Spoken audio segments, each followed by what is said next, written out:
Hello, everyone, and welcome to another episode of the Wise Decision Maker Show, where we help you make the wisest and most profitable decisions.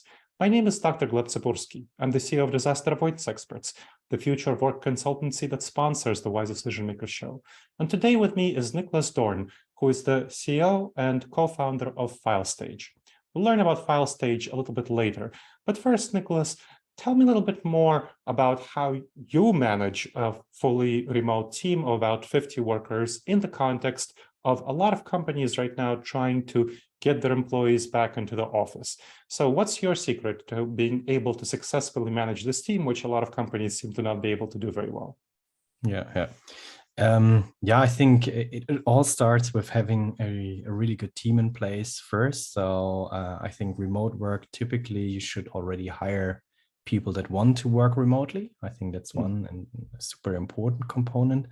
And then on the other side, I think on the one side, it involves a lot of culture work. So you need to be very clear about how you communicate, where you communicate, what the processes are, what kind of tools you're using.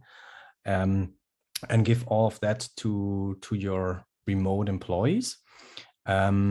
And I think this is one of the core things. And then the last but not least, I think it's all about making sure people don't feel alone.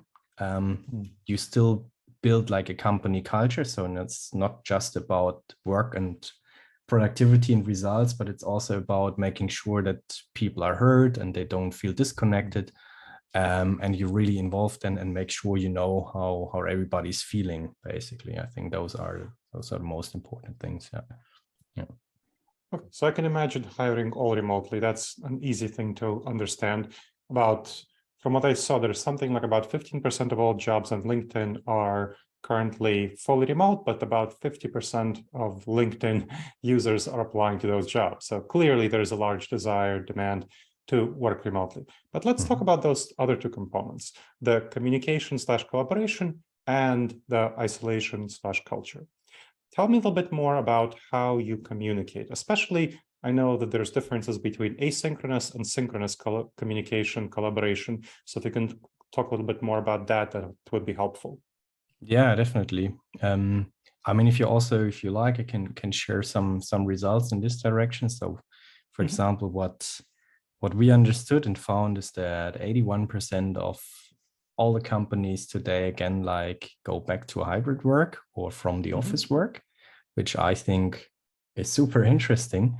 And I think the main reason for that is potentially they think employees are maybe more productive when they work in the office. But at the same time, I think they know that employees basically want to work remotely. So that's, I think, why they go for the hybrid model, to just have both worlds. The funny thing is, at the same time, 75% of all creative collaboration now happens remotely. So basically, you force people to come back to the office, and then they sit down in front of their computers to then work remotely together again, which is for me quite paradox. But yeah, this is, for example, something we found out in our report lately. And so tell me a little bit more about how your company handles the communication issue. So what do you do to make sure that you communicate effectively among your staff? Yeah. So one big part is basically we try to reduce the number of meetings. That's one big issue we face. And we said, okay, on the one side, bringing together the right people to a meeting always takes a lot of organization and basically interrupts people's flow. So we think, yes, you need meetings, but you need to be careful not to have too many meetings. And it really makes sense basically to push asynchronous communication.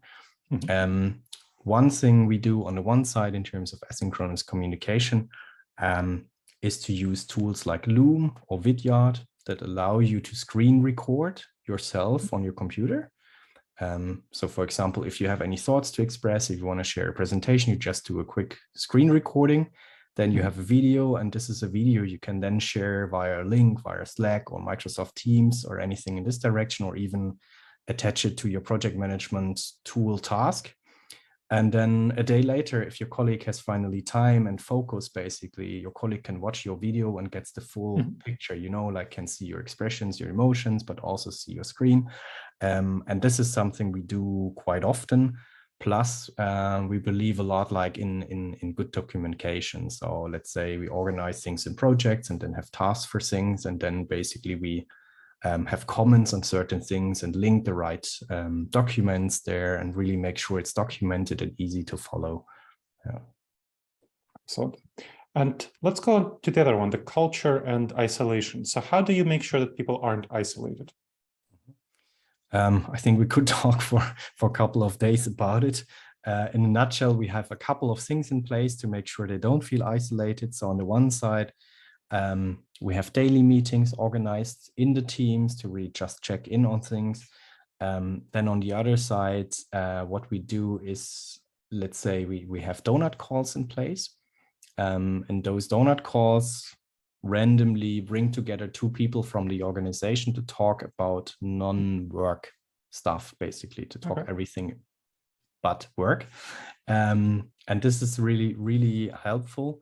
And on top of that, we do a lot of games online, remote collaboration games that are organized through the HR department, but also in different departments. We just say, okay, let's spend half an hour together and just play something creative together online to get to know each other better.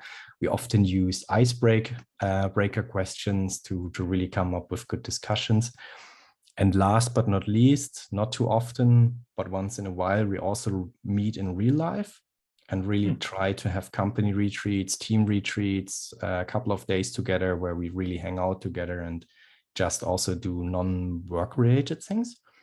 Because I think you don't need to be together all the time, but once in a while, it's really good to just bond and spend this time together to work more easily together afterwards. And once you have seen a person just for one time in real life, I think you also have a better understanding what kind of humor this kind of person has, how they communicate. And then afterwards, you know how to read messages and how to read a person in a better way. And so I strongly believe in this kind of mixture between good online, let's say, games and things in this direction to really get to know each other, plus some retreats from time to time. Retreats are really helpful. I've helped 22 organizations by now transition to long-term hybrid / remote work arrangements. And specifically to deal with some of the problems that you described, most of the organizations chose a hybrid first modality. But it's kind of a pretty flexible modality where it's maybe most are coming in something like 1 day a week. And some of the employees at these companies are still fully remote, but those who need to collaborate more intensely tend to come together once a week in the office to have that social bonding, to have that team trust building. So how do you solve those more intense collaboration needs that you wouldn't solve through a Loom meeting, through sending a Loom message or a Vidyard message? Those intense collaborations, those nuanced conversations, maybe performance evaluation, debates, conflicts, strategy conversations. What do you do around those? In my personal opinion, you can do everything in online meetings the same way you can do them in in-person meetings. So I personally think work-wise, you don't need to meet in person. However, again, I feel like for personal connections, it makes sense to sometimes have those offline bonding events basically to come together and again, like have a bit like a different vibe. So there it's really healthy. So what I personally think is sometimes, especially when it comes to brainstorming a new strategy or something like in this direction, where it should be really creative and maybe a bit crazy, then it's easier to do that in real life and just bring the people together and have a good experience. But then let's say if it comes down to really approach something, to structure a project, to really work on things together, I think it's at least as effective, or I think personally even more effective, to work online together. Let's say have two screens, and then on the one side you see the others, on the other side everybody has like the collaboration board where you can brainstorm ideas virtually together. So I think it's more like a way of working and how you approach things, rather than, let's say, it's either remote or hybrid or Now, a reason that many companies are trying to bring their employees together is for culture. And you mentioned that at the beginning of the interview, so I want to circle back to culture in particular. So a number of firms are saying, well, we're going to lose our culture if we don't get our employees back into the office. And most people are not as flexible as having 1 day in the office. It's more like 3-4 days in the office. So tell me a little bit more about how you cultivate culture in Filestage. I think the main question is what does culture mean? what is culture as a company? And I have to say, before I started a company fresh out of university, I was always thinking like, okay, company culture and company values, that's something you read in a management book, but it's more like management blah, blah, you don't really need. Today, I would say company values and the culture is the most important thing for a company. But for me, it has nothing to do with being a physical company or remote company. It's totally independent from that. For me, it's more like how you behave and what kind of values you share and live. So for example, at Filestage, we strongly believe that we are a feedback company. That is super important in terms of, on the one side, we want to give proactively feedback to others on their work and what they do. But at the same time, we also want to receive proactively like feedback from any other in the company. And we always assume that our colleagues have the best intentions. And that's something that is super helpful.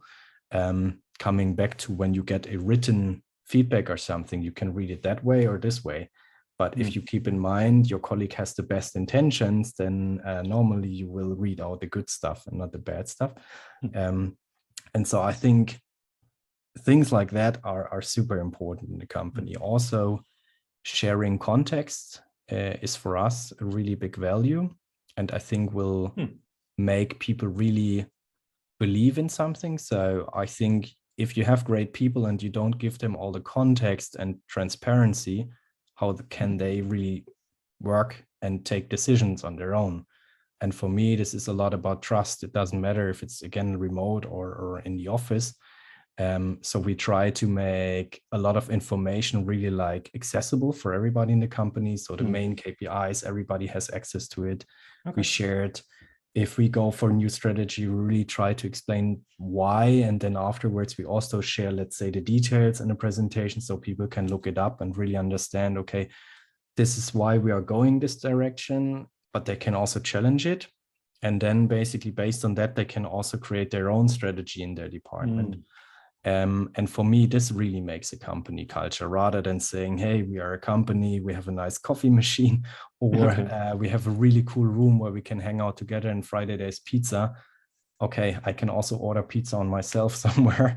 So I think it's more about the values you live and how you live it and how you include people and how much room you give them to grow. Then, yeah, again, like spending time together in a room. So, yeah. So it sounds like you have to be much more intentional about creating culture in the remote setting, because in a just in-person setting, the culture often happens to be whatever is what are the vibes that are created by people hanging out together and talking with each other. And so you're saying in a remote setting, it has to be much more intentional. That's true. I think also, if you don't proactively manage a culture, somehow you will still have a culture. But the question is, what kind of culture? And yeah, so for me, it starts with how you hire people. Who do you search for when you hire people? But then again, we try to include our values already in our job interviews and really talk about the values with people and say, this is the way we work. This is how we like to work. Does it fit with how you see it? So we really try to make this kind of transparent again. And then from there, I think it's also many different factors. So again, like you need processes in the background in terms of regular career conversations, feedback conversations, making sure people are comfortable, but can also share things with you whenever they want to share. Plus, we have certain mechanisms in place. For example, we have a tool that is regular asking employees on a regular basis about their happiness, but certain questions. And then they can decide if it's like anonymous or if they would like to share like their name with HR so they can really do something about it.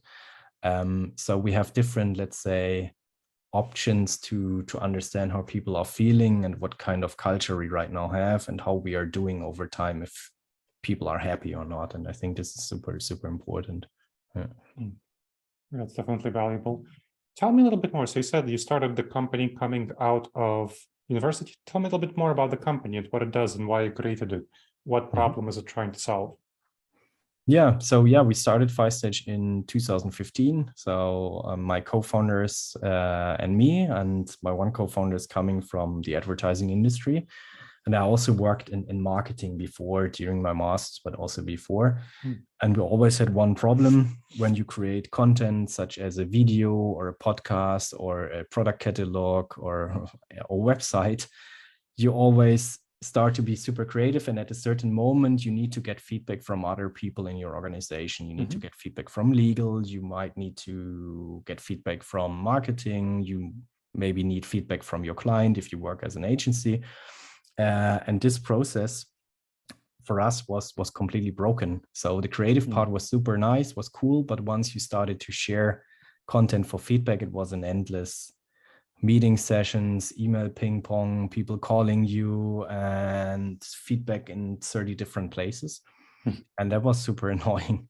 And so we said, why isn't there a tool? It's 2015, there should be a software already, and there wasn't. And so we started this initially as a video commenting tool, and today it's a full review and approval workflow software that allows you to share any kind of content. So again, like websites, documents, videos, images, and basically run a review and approval process through your organization. And tell me about how you use that tool internally for asynchronous communication. So one use case obviously is marketing. So whenever we produce new marketing content, for example, a new advertising campaign for Filestage online, or if we produce a explainer video for our solution, then the moment basically we start with a script, we typically take that script and then collaborate already on the script and share it with a couple of people to get insights, feedback. Then we fine tune the script. And from there, normally the first version of the video, for example, will then be shared via Filestage. And then everybody within Filestage that has the link can access the file and can give direct feedback